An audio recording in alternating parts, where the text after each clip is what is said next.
आनंद वक्त हो गया है सुपरफास्ट 100 का और देश और दुनिया की तमाम बड़ी खबरों के साथ हम हाजिर हैं। नमस्कार, आइए शुरुआत करते हैं खबरों की। नाबालिग से यौन शोषण के आरोपों में घिरे आसाराम बापू का बचना मुश्किल दिख रहा है। गृह मंत्रालय के सूत्रों के हवाले से खबर है कि अगर आसाराम ने 30 अगस्त तक जोधपुर पुलिस के सामने सरेंडर नहीं किया तो उन्हें गिरफ्तार किया जा सकता है। आसाराम को पहले ही जोधपुर पुलिस ने 30 अगस्त तक के लिए हाजिर होने का सम्मन जारी किया हुआ है और उनके खिलाफ लुकआउट नोटिस भी जारी कर दिया गया है ताकि वो विदेश भाग ना सके। उधर समन और लुकआउट नोटिस से बेफिक्र आसाराम बापू सूरत में जन्माष्टमी कार्यक्रम में शरीक होने पहुंचे। यहां उन्होंने एक बार फिर खुद को बेगुनाह बताते हुए पूरे मामले को सियासी साजिश करार दिया। कैसा कैसा बवाना करते थे।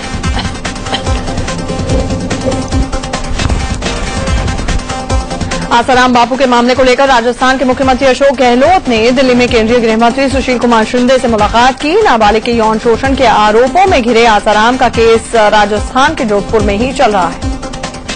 आरोप लगे हैं, तफ्तीश हो रही है, पुलिस निष्पक्ष जांच करे, दोषी पाए जाए तो कड़ी से कड़ी सजा मिले। आरोपों में घिरे आसाराम का केस राजस्थान के जोधपुर में ही चल रहा है। आरोप लगे हैं, तफ्तीश हो रही है, पुलिस निष्पक्ष जांच करे, दोषी पाए जाए तो कड़ी से कड़ी सजा मिले। तो किसी भी रूप में कोई पुलिस दबाव में आगे काम करेगी, ये आप निश्चिंत रहो।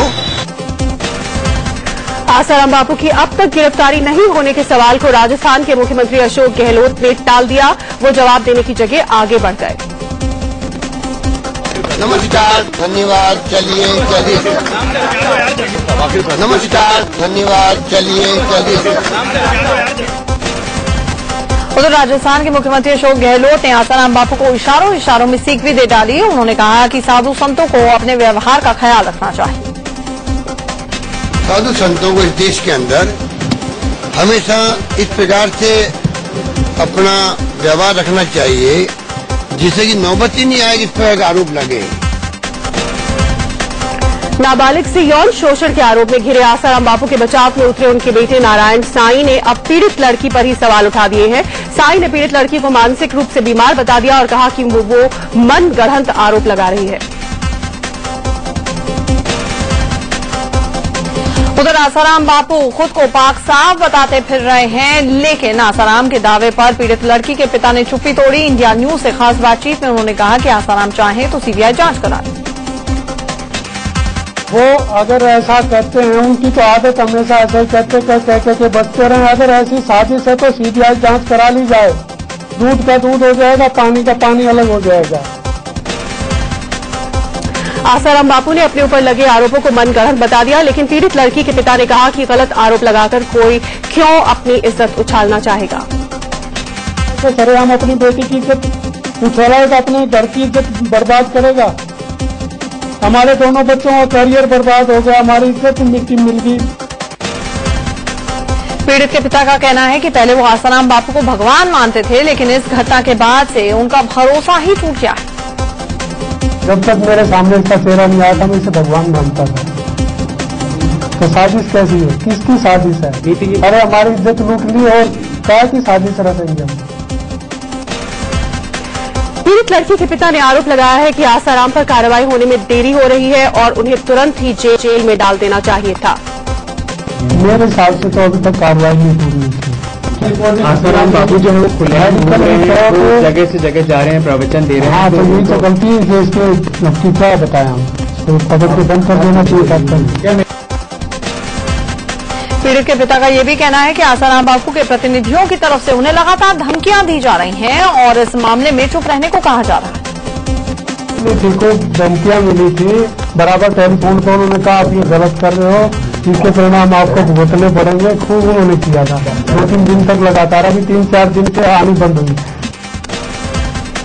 आसाराम बापू के बहाने दिग्विजय सिंह ने बीजेपी पर निशाना साधा है। ट्विटर पर कांग्रेस महासचिव ने लिखा कि महिलाओं पर अपराध को लेकर बीजेपी का दोहरा मानदंड, दूसरों को सजाए लेकिन फर्जी संतों को माफी।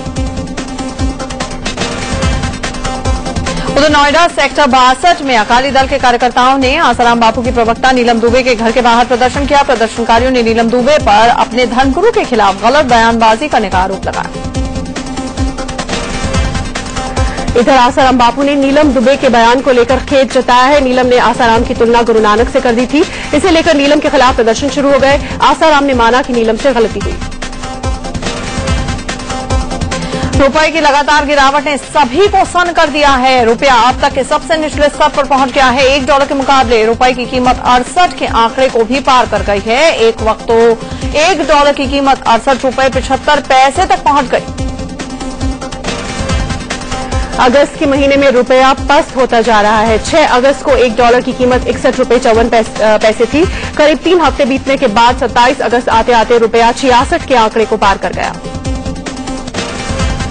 उधर केंद्रीय वाणिज्य मंत्री आनंद शर्मा ने कहा है कि मौजूदा आर्थिक स्थिति से निपटने के लिए सोने को गिरवी रखा जा सकता है। इस वक्त देश में 31,000 टन सोने के भंडार हैं और आनंद शर्मा ने कहा है कि 500 टन सोना गिरवी रखा जा सकता है। हालांकि आखिरी फैसला रिजर्व बैंक ऑफ इंडिया करेगा। गिरते रुपए पर बीजेपी नेता मुख्तार अब्बास नकवी ने केंद्र सरकार पर निशाना साधा है। ट्विटर पर उन्होंने लिखा कि बाप बड़ा न भैया, सबसे बड़ा डॉलर हो रहा भारत निर्माण। गिरते रुपए और डगमगाती अर्थव्यवस्था के लिए बीजेपी ने केंद्र सरकार को जिम्मेदार ठहराया है। यशवंत सिन्हा ने कहा है कि मनमोहन सिंह इस्तीफा दें और चुनाव कराएं। अब एक ही उपाय है, इस अर्थव्यवस्था के संकट से निकलने का एक ही उपाय है और वह है कि आप चुनाव में चलिए, ये सरकार इस्तीफा दे। बीजेपी नेता शाहनवाज हुसैन ने कहा है कि अगर प्रधानमंत्री देश की गिरती अर्थव्यवस्था को संभाल नहीं सकते तो उन्हें इस्तीफा दे देना चाहिए। डॉलर रोज तेजी से बढ़ रहा है और सरकार सो रही है। अगर प्रधानमंत्री जी देश की अर्थव्यवस्था को संभाल नहीं सकते तो उनको प्रधानमंत्री पद पर बने रहने का कोई अधिकार नहीं है। उनको प्रधानमंत्री का पद छोड़ देना चाहिए। वहीं कांग्रेस ने अर्थव्यवस्था की खस्ता हालत के लिए विपक्ष को जिम्मेदार ठहराया है। और साधारण विपक्ष ने बनाया इन दिनों, इसमें हर पर ये लोग चुनाव की बात करते हैं। 5 साल का धैर्य उनको नहीं मिला और जब जितना अस्थिरता पैदा किए हैं तो जो निवेशक हैं उसमें तो डर पैदा हो गए। डॉलर के मुकाबले रुपए में लगातार गिरावट पर समाजवादी पार्टी ने वित्त मंत्री पी चिदम्बरम पर निशाना साधा है। पार्टी महासचिव नरेश अग्रवाल ने कहा कि चिदम्बरम से अर्थव्यवस्था संभल नहीं रही है। और वित्त मंत्री ने आश्वासन दिया था रुपया अपने आप अपना स्थान ग्रहण कर ले, तो अपने आप अपना स्थान कहाँ ग्रहण करे तो हमें मालूम नहीं है। यह तो वित्त मंत्री कहे कि अब हम असमर्थ हो गए हैं, पूरी तरह फेलोर हैं, अर्थव्यवस्था हमसे नहीं संभल रही है, तो और अर्थशास्त्रियों की मदद लिया जाए। गिरता रुपया सोने को लोगों की पहुंच से दूर करता जा रहा है। घरेलू स्तर पर रुपए में रिकॉर्ड गिरावट की वजह से आयात महंगा होने से सोना 34,000 रुपए प्रति 10 ग्राम के आंकड़े को पार कर गया।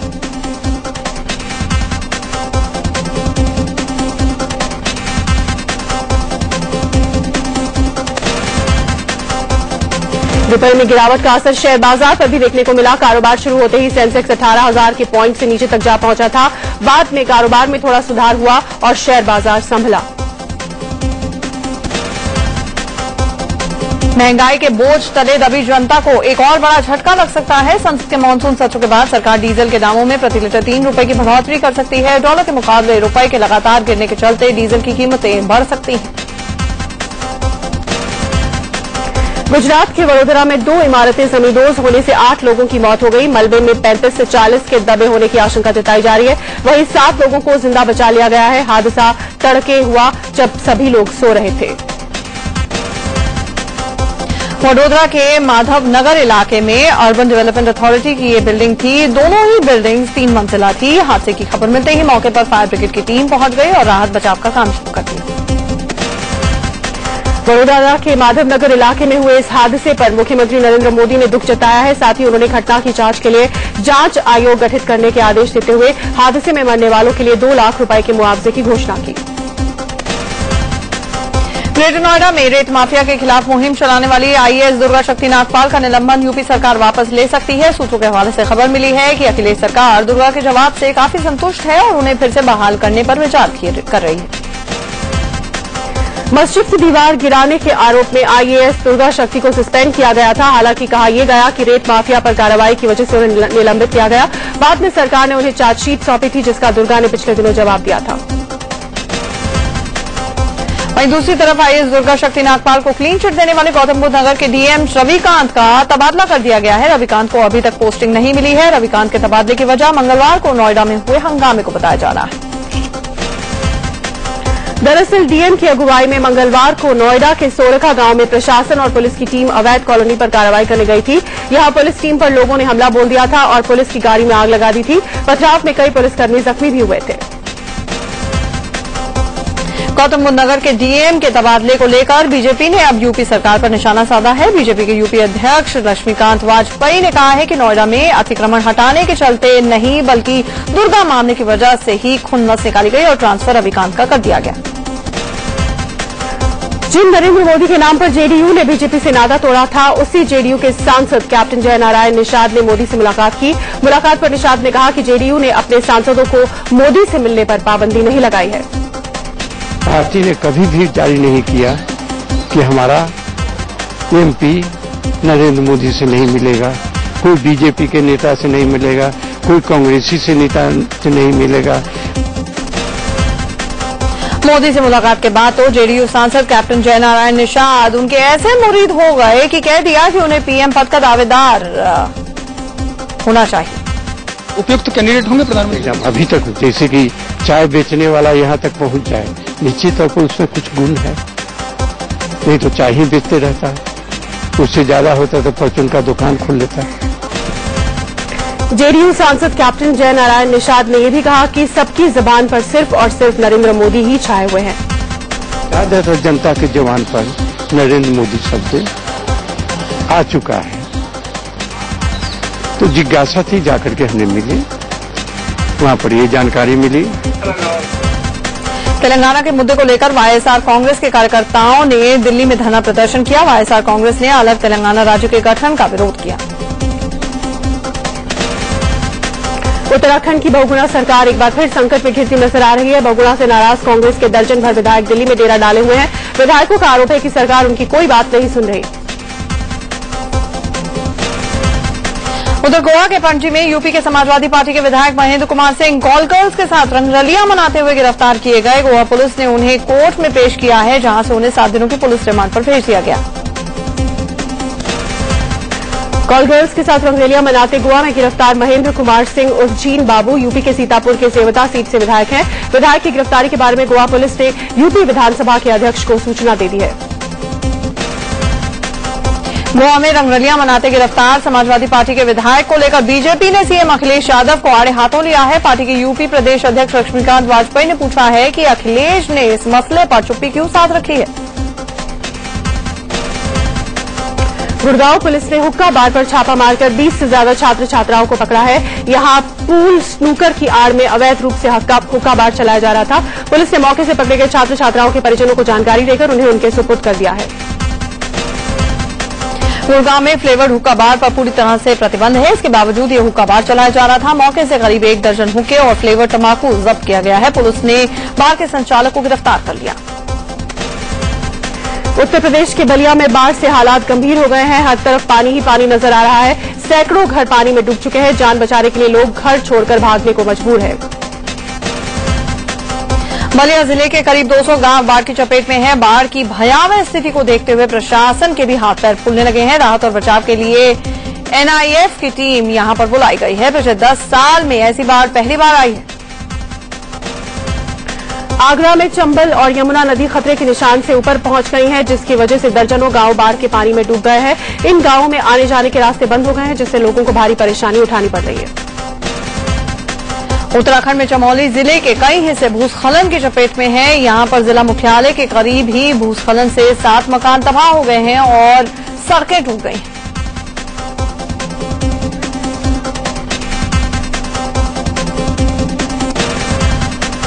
इलाहाबाद में गंगा और यमुना में आए उफान के चलते आई बाढ़ ने 30 साल का रिकॉर्ड तोड़ दिया है। शहर के 1/3 लोग घरों में ही कैद होकर रह गए हैं। घर दुकान सब डूब चुके हैं। लोगों ने घर की छतों पर शरण ली है। तबाही का अंदाजा इसी से लगाया जा सकता है कि गंगा और यमुना का पानी पौष इलाकों में घुस गया है। आलीशान मकान पानी में पूरी तरह डूब चुके हैं। जहां तक नजर डाली जा रही है, सिर्फ पानी ही पानी नजर आ रहा है। बिहार की राजधानी पटना में गंगा के बढ़ते जलस्तर को देखते हुए अलर्ट जारी किया गया है। यहां गंगा खतरे के निशान से 84 सेंटीमीटर ऊपर बह रही है। प्रशासन तटीय इलाके में बसे लोगों को सुरक्षित जगह भेजने में लगा हुआ है।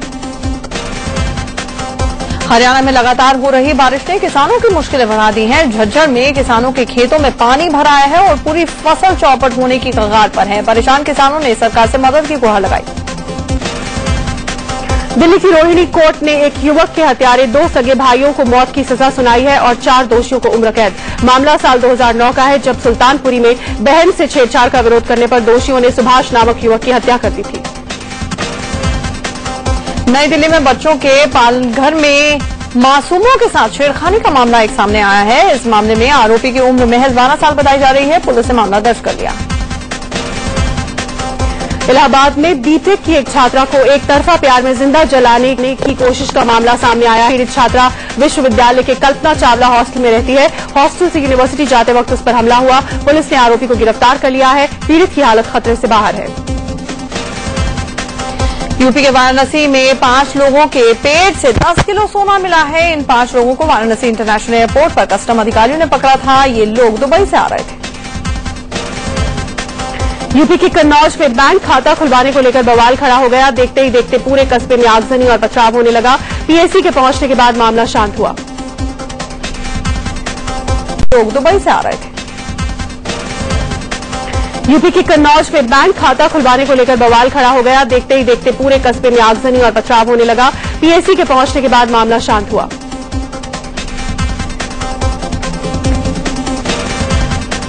दिल्ली के जनकपुरी इलाके में एक महिला के अपहरण की कोशिश की गई। मामला सामने आने के बाद लोगों ने हंगामा खड़ा कर दिया। कई बसों में तोड़फोड़ की गई। हंगामे को शांत करने के लिए पुलिस को लाठीचार्ज करना पड़ा।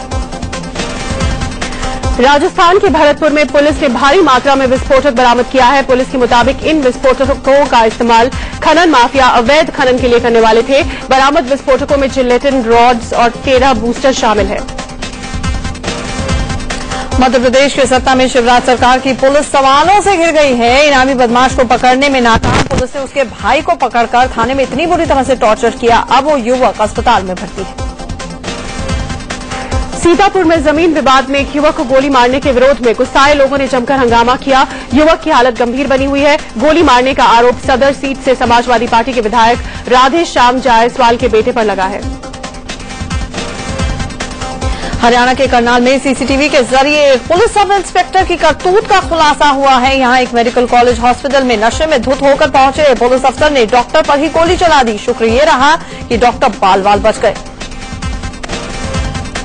सब इंस्पेक्टर कश्मीरा सिंह पर आरोप है कि वो डॉक्टर से किसी मामले की गलत मेडिकल रिपोर्ट बनाने का दबाव डाल रहा था। पुलिस आरोपी को गिरफ्तार कर ले गई है।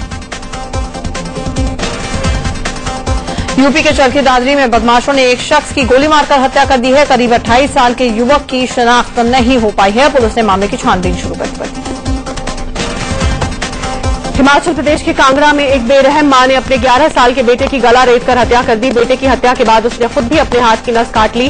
गंभीर रूप से जख्मी महिला को अस्पताल में भर्ती कराया गया है। गुड़गांव के सेक्टर 4 इलाके में बुजुर्ग महिला की हत्या के मामले को पुलिस ने 24 घंटे में सुलझा लिया है। पुलिस ने सीसीटीवी कैमरे की मदद से घर में काम करने वाली नौकरानी समेत 3 लोगों को गिरफ्तार किया। इंदौर पुलिस ने मध्य प्रदेश के खंडवा से हुई प्रॉपर्टी डीलर के अपहरण की गुत्थी को सुलझा लिया है। अपहरण करने वाले 12 बदमाशों को यूपी के फिरोजाबाद से गिरफ्तार किया गया। कारोबारी को सकुशल बचा लिया गया है। बदमाशों ने 5 करोड़ की फिरौती मांगी थी। असम के गोलाघाट जिले में गैस से भरा हुआ एक टैंकर बेकाबू होकर पलट गया। टैंकर के पलटने ही उससे गैस का तेज रिसाव होना शुरू हो गया। फायर ब्रिगेड की टीम ने मौके पर पहुंचकर फौरन गैस रिसाव पर काबू पाया। मध्य प्रदेश के सीहोर जिले के एक निजी स्कूल में मामूली सी गलती पर एक छात्र को इतना पीटा गया कि वो बेहोश हो गया। बाद में उसे धमकाया गया कि वो इस बात का जिक्र किसी से ना करे। परिजनों की शिकायत पर आरोपी टीचर के खिलाफ केस दर्ज कर पुलिस जांच में जुटी है। आज श्री कृष्ण जन्माष्टमी है। देश भर में जन्माष्टमी को लेकर तैयारियां जोर शोर से चल रही हैं। कृष्ण मंदिरों में खूब सजावट की गई है। कृष्ण भक्त अपने कान्हा के जन्म का बेसब्री से इंतजार कर रहे हैं। कृष्ण नगरी मथुरा में जन्माष्टमी को लेकर लोगों में जबरदस्त उत्साह देखा जा रहा है। मुख्य कृष्ण मंदिर में सुबह हुई मंगल आरती में सैकड़ों श्रद्धालुओं ने हिस्सा लिया। कृष्ण जन्मभूमि मथुरा के कृष्ण मंदिर में सुबह से ही भक्तों की भीड़ देखी जा रही है। सुबह हुई मंगल आरती के बाद आज यहां पर दिन भर विशेष पूजा जारी रही। बॉलीवुड अभिनेता राजपाल यादव कृष्ण जन्माष्टमी के मौके पर मथुरा पहुंचे, जहां कृष्ण जन्मोत्सव की तैयारियां जोर शोर से चल रही हैं। पूरी मथुरा नगरी कृष्ण की भक्ति में डूबी नजर आ रही है। वृंदावन के राधा रमण मंदिर में भी कृष्ण जन्माष्टमी की तैयारियां जोर शोर से चल रही हैं। भगवान कृष्ण के जन्मोत्सव में शामिल होने के लिए भक्तों का सैलाब वृंदावन से उमड़ रहा है।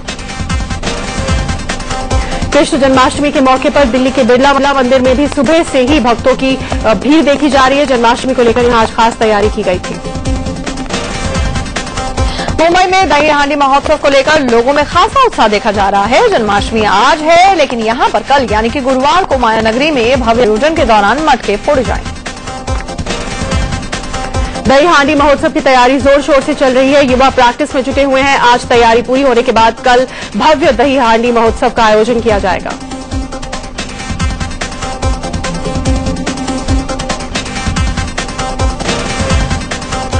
मुंबई में दही हांडी फोड़ने वाली मंडली के लिए राजनीतिक दलों ने भारी इनाम का भी ऐलान किया है। एनसीपी ने कहा है कि वर्ल्ड रिकॉर्ड बनाने वाली मंडली को 50 लाख का इनाम मिलेगा, तो एमएनएस ने विजेता मंडली को 27 लाख का इनाम देने की बात कही है। रांची में जन्माष्टमी की खासी रौनक देखी जा रही है। यहां पर कई जगह पर कृष्ण लीला का मंचन किया जा रहा है। बच्चों से लेकर बुजुर्ग तक सभी में जन्माष्टमी को लेकर खासा उत्साह देखा जा रहा है। चंडीगढ़ में भी जन्माष्टमी की खासी रौनक देखी जा रही है। यहां सुबह से ही मंदिरों में पूजा के लिए लोगों की भीड़ देखी जा रही है। मंदिर में कृष्ण भक्त कन्हैया को झूला झुलाते नजर आए। रुक करते हैं खेल की खबरों का। एशिया कप हॉकी में आज भारत का मुकाबला बांग्लादेश से होगा। वैसे तो भारत की टीम पहले ही सेमीफाइनल में जगह बना चुकी है, लेकिन आज बांग्लादेश के खिलाफ अपनी जीत अभियान को जारी रखकर भारतीय टीम बड़े हौसले के साथ सेमीफाइनल खेलना चाहेगी। भारतीय क्रिकेट बोर्ड की कार्य समिति की रविवार को कोलकाता में बैठक होगी। बैठक में बोर्ड की वार्षिक रिपोर्ट और बैलेंस शीट रखी जाएगी। बीसीसीआई ने पिछले साल जो 350 करोड़ रुपए का मुनाफा कमाया है। एशेज सीरीज जीत के बाद इंग्लैंड के कुछ क्रिकेटर्स के ओवल की पिच पर यूरिनेट करने की घटना की जांच अब इंग्लिश क्रिकेट बोर्ड करेगी। जिम्बाब्वे ने पाकिस्तान को पहले वनडे में 7 विकेट से हरा दिया है। हरारे में खेले गए इस मुकाबले में पाकिस्तान ने 7 विकेट पर 244 रन बनाए। जवाब में जिम्बाब्वे की टीम ने 245 रन का टारगेट 48वें ओवर में ही महज 3 विकेट खोकर हासिल कर लिया। इस जीत के साथ ही पाकिस्तान के खिलाफ 3 मैचों की सीरीज में जिम्बाब्वे ने 1-0 की बढ़त हासिल कर ली। पाकिस्तान के कप्तान मिसबाहुल हक जिम्बाब्वे के खिलाफ नाबाद 83 रन की पारी खेलकर साल 2013 में वनडे क्रिकेट में सर्वाधिक रन बनाने वाले बल्लेबाज बन गए। मिसबाह का इस कैलेंडर साल में ये 19वां मैच था। इंग्लैंड के तेज गेंदबाज स्टुअर्ट ब्रॉड ने ऑस्ट्रेलिया के कोच को माफ कर दिया है। दरअसल लेहमन ने एक इंटरव्यू में ब्रॉड को धोखेबाज बताया था।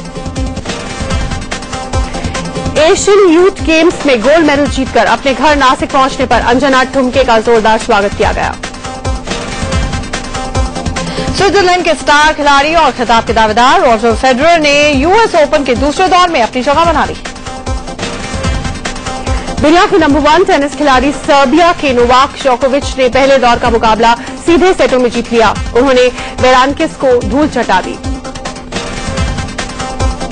दुनिया के नंबर 2 खिलाड़ी और खिताब के दावेदार बेलारूस के विक्टोरिया ओजार्का ने जर्मनी की दिना को 6-0, 6-0 से हरा दिया। डेनमार्क की कैरोलाइन वोजानियाकी यूएस ओपन के दूसरे दौर में पहुंच गई हैं। बेनजीर भुट्टो हत्याकांड में पूर्व राष्ट्रपति परवेज मुशर्रफ के खिलाफ रावलपिंडी की आतंकवाद निरोधी अदालत में ट्रायल शुरू हो गया है। परवेज मुशर्रफ पर बेनजीर भुट्टो की हत्या करने का आरोप। पाकिस्तान में लड़कियों की शिक्षा के लिए आवाज उठाने वाली मलाला यूसुफजई को अंतर्राष्ट्रीय बाल शांति पुरस्कार दिया जाएगा। अपनी फिल्म सत्याग्रह के प्रमोशन में जुटे प्रकाश झा ने इसी फिल्म पर लिखी गई एक किताब सत्याग्रह को लॉन्च किया। फिल्म मद्रास कैफे के पहले वीकेंड में 20 करोड़ से ज्यादा का कारोबार करने से जॉन इब्राहिम बेहद खुश हैं। जॉन की नजर अब ऑस्कर्स पर है। और फिल्म वेलकम के सीक्वल वेलकम बैक के लिए तैयारियां इस वक्त जोरों शोरों से चल रही हैं।